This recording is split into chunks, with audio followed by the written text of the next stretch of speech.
Well, good morning, folks. It is a gorgeous morning out here this morning. A little bit foggy down in the valley, but we're gonna get some feed for the chickens here, and we're gonna go and check in the chicken house. Yesterday I bought some hydrated lime, and with the intent of, long term, maybe a week, 2 weeks out somewhere, whitewashing the chicken house. Anyways, just couldn't help myself. I had to mix up a batch, and once you mix up a batch, you kind of go crazy. And I might have just whitewashed 2/3 of the whole chicken house. But as you can tell, these girls are hungry, so better get them some breakfast. Then we'll run in there and have a look. Another round of happy customers. Let's go check out the interior renovations. So when we put the whitewash on, it was pretty milky looking, kind of translucent. And that was okay. We understood that when it dried, it was going to turn white. But I was a little bit hesitant to believe that after I saw it applied. I was like, this kind of looks, maybe not the best. But now that I'm looking at it, I mean, it's pretty doggone white. You look at this wall I did over here.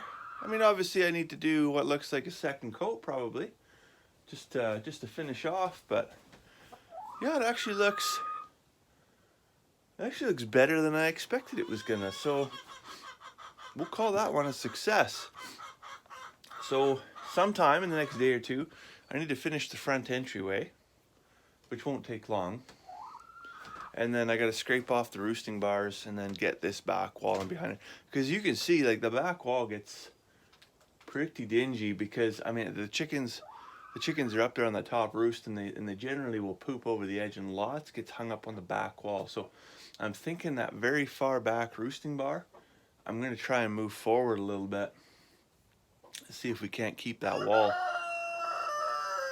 just a touch cleaner, perhaps. So I even put just the little last dregs that were on the brush. I rubbed it off on the steel door. So the door is usually this kind of gross tannish beige, I guess, color. So then I just put a little brush on there. It even brightened that up. Now, of course, it doesn't look good on the door because it's not paint, right? It's not intended to be paint. But it does brighten it up a lot in here. A lot. Like, this is significant. So during the winter months when we're running auxiliary lighting, we've got a little timer up there with the power cord, and we run a little light bulb on there, and we turn it on at 3 o'clock in the morning until 9 o'clock in the morning.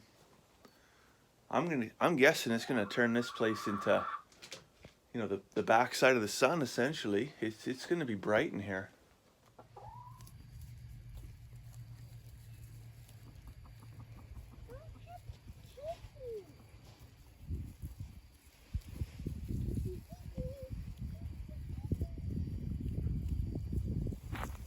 Oh, okay, maybe we will have a problem. Okay, so it's now Saturday afternoon. I'm back in the chicken house, and I'm ready to put on some more lime. And so I've got batch number 2 mixed up. It's not for coat number 2, but it is for batch, I guess, coat number 1, second batch, coat number 1 for this back wall. But I've got to clean off these roosting bars because they are kind of gross, especially this one, man, oh man. And so what I've got my reciprocating saw here. Now, when I got the reciprocating saw, my thought initially was to run to the Home Depot or Home Hardware and get a like a putty knife attachment for this. You can get them on the internet, you can find them. But in store, I couldn't find anything. So I'm just gonna go with an old recip saw blade that I had, and we're just gonna go along the edge, boom, boom, boom, boom. And you might think, why not just use a standard putty knife? Well, yeah, I probably could. But this stuff is like, well, it's just like concrete. It is hard. It is stuck on there.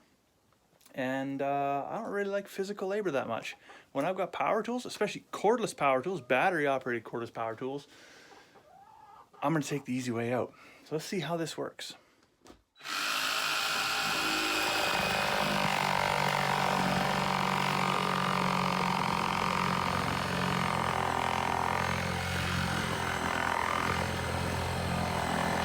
So as you can see there, that stuff is really stuck on. It is just as hard as the actual wood itself. So I'm gonna be a couple minutes getting this stuff sliced off of here. I even tried with the big square shovel just to kind of put some elbow grease behind it, but I think the easiest way to do it would probably be to soak it, and then it would probably just peel right off. but I'm not particularly keen on the idea of bringing water inside the chicken house because that usually makes for a stink that, well, there's not too many folks can appreciate that. So this second batch of whitewash, I actually mixed it a little bit different than the first. So the first recipe I used was 6 cups of hydrated lime, 2 cups of just table salt, and a gallon of warm water.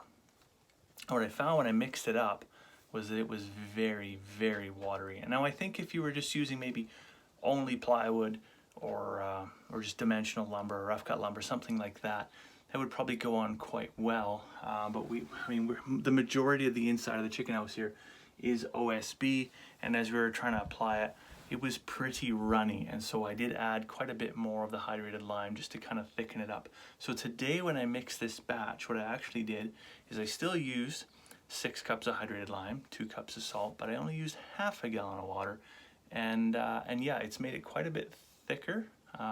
We have achieved that thin pancake mix kind of consistency that we were looking for, and it's gone on a lot cleaner. Anyways, I'm hoping what that means is that maybe there's, you know, less need for a second coat.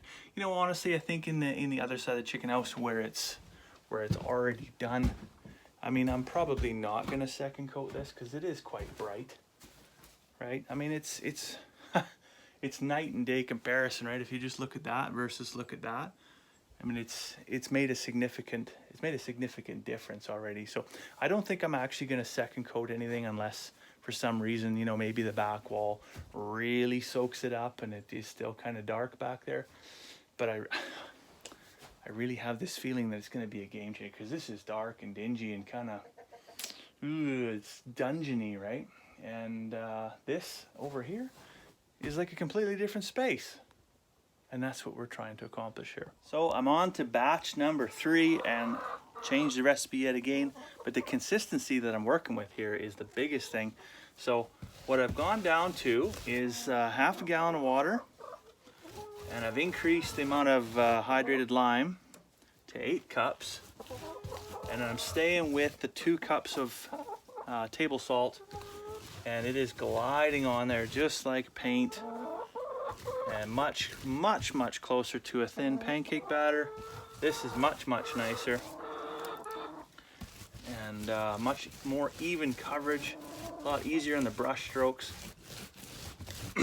So we'll see the difference between what I painted this morning and what I'm doing here tomorrow when it dries, to see if there's any change in the I guess the brightness or the shade of white, I should say. Well, folks, we're at a different outbuilding this time. We're at the grain shed. Now, one of the things with the grain shed, we built this grain shed in a day. I think it was just, yeah, it was in a day.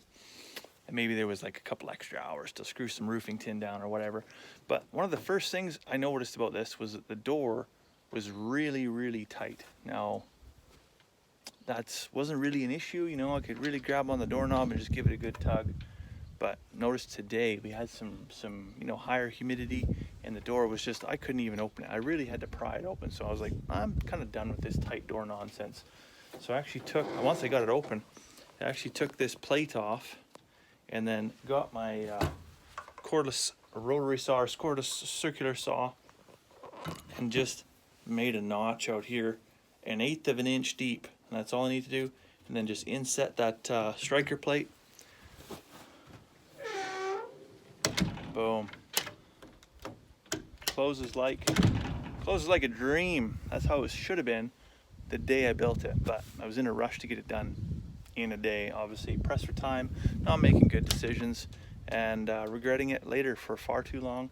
Probably on day 2 I should have made that adjustment, because now, well, so much nicer.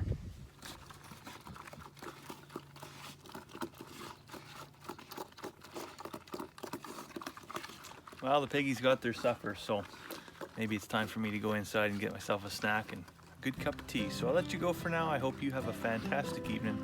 We'll see you tomorrow.